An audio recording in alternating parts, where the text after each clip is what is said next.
భారత ప్రజాస్వామ్య పోరాటాలకి ఒక చుక్కానిగా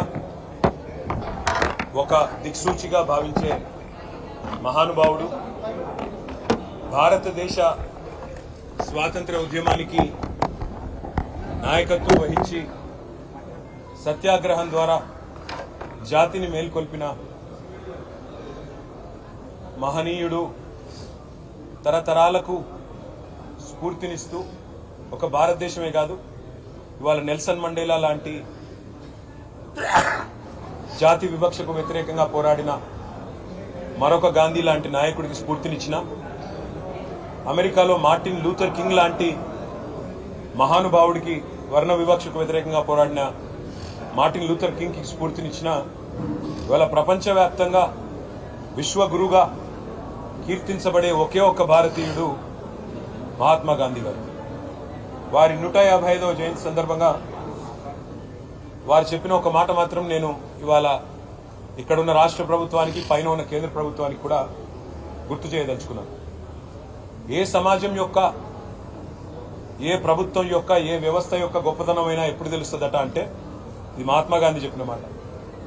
ఆ సమాజంలో ఉండే అత్యంత బలహీనమైన వ్యక్తిని ఆ సమాజం ఎట్లా ఆదరిస్తుంది, ఆ ప్రభుత్వం ఎట్లా గౌరవిస్తుంది, గుర్తిస్తుంది, ఎట్లా సంస్కారవంతంగా వారి పట్ల తన ప్రవర్తన ఉంటుంది, దాన్ని బట్టే ఆ ప్రభుత్వం కానీ ఆ వ్యవస్థ యొక్క గొప్పతనం తెలుస్తుంది అని చెప్పి మహాత్మా గాంధీ గారు స్వయంగా అన్నమాట. ఇవాళ ఇక్కడ రాష్ట్రంలో ఉన్న రేవంత్ రెడ్డి గారి ప్రభుత్వానికి ముఖ్యంగా ఈరోజు మహాత్మా గాంధీ గారి జయంతితో పాటు లాల్ బహదూర్ శాస్త్రి గారి జయంతి కూడా. ఈ ఇద్దరు మహానుభావుల జయంతి సందర్భంగా ఈ రాష్ట్రంలో ఉండే ప్రభుత్వానికి నేను చేసే విజ్ఞప్తి ఒకటే, ఇంత కర్కశత్వం పనికిరాదు, ఇంత దయ, ఇంత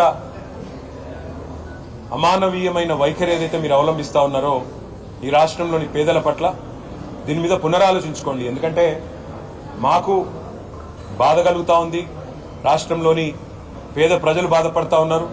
చివరికి నిన్న మీరు పంపిన కూలీలు, ఎవరైతే ఆ ఇల్లు కూలగొట్టడానికి వచ్చిన కూలీలు ఉన్నారో వాళ్ళు కూడా చెప్తా ఉన్నారు, మమ్మల్ని వేరే పనిని తీసుకొచ్చినారు, ఇక్కడికి వచ్చి ఇల్లు కూలగొట్టమన్నారు, ముందు చెప్తే వచ్చేటోళ్ళం కాదు సార్ అని వాళ్ళు కూడా చెప్తా ఉన్నారు. అంటే ఎంత దయనీయమైన పరిస్థితులు ఉన్నాయో ఈ రాష్ట్రంలో, దాన్ని బట్టి చెప్పవచ్చు. మిమ్మల్ని ఎన్నుకున్నది, మిమ్మల్ని ప్రజలు గెలిపించింది నిర్మాణాత్మకమైన పనులు చేయమని, మంచి పనులు చేయమని. రైతు బంధు 10,000 అంటే మీరు 15,000 ఆ పని చేయమని, 2,000 పెన్షన్ 4,000 చేయమని, పేదవాళ్ళని కడుపులో పెట్టుకొని చూసుకోమని కేసీఆర్ గారు 2.5 లక్షల ఇల్లు కడితే మీరు 5 లక్షల ఇల్లు కట్టమని మీకు ఓటేసినారు తప్ప ఇల్లు కూలగొట్టమని కాదు, అక్కరలేని ఖర్చులు పెట్టమని కాదు, ఇంకోటని కాదు. అందుకే సమాజంలోని అత్యంత బలహీనమైన వర్గం పట్ల మీరు కర్కశంగా ప్రవర్తిస్తున్న వైఖరి ఈ గాంధీ జయంతి రోజన్నా పునరాలోచించుకోవాలని, తప్పకుండా సంస్కారవంతంగా మరి పైన ఉన్న గాంధీలు కూడా, రాహుల్ గాంధీ, ప్రియాంక గాంధీ, సోనియా గాంధీ కూడా ఆలోచించాలని చెప్పి కూడా మేము కోరుతా ఉన్నాం.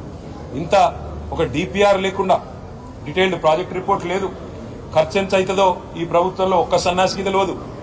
అయినా కూలగొట్టడానికి మాత్రం ఇవాళ మొదలుపెట్టి పేదల పట్ల మీరు అనుసరిస్తున్న వైఖరి మొత్తం రాష్ట్రం, మొత్తం దేశం గమనిస్తూ ఉంది. ఈ బుల్డోజర్ రాజ్యం ఏదైతే మీరు ఈరోజు తీసుకొచ్చారో ఈ మహాత్మా గాంధీ జయంతి రోజన్నా కనీసం వివేకంతో, విచక్షణతో ఆలోచించి మరి ఇకనైనా మీ వైఖరి మార్చుకొని మానవత్వంతో ముందడుగేయాలని కోరుతాం.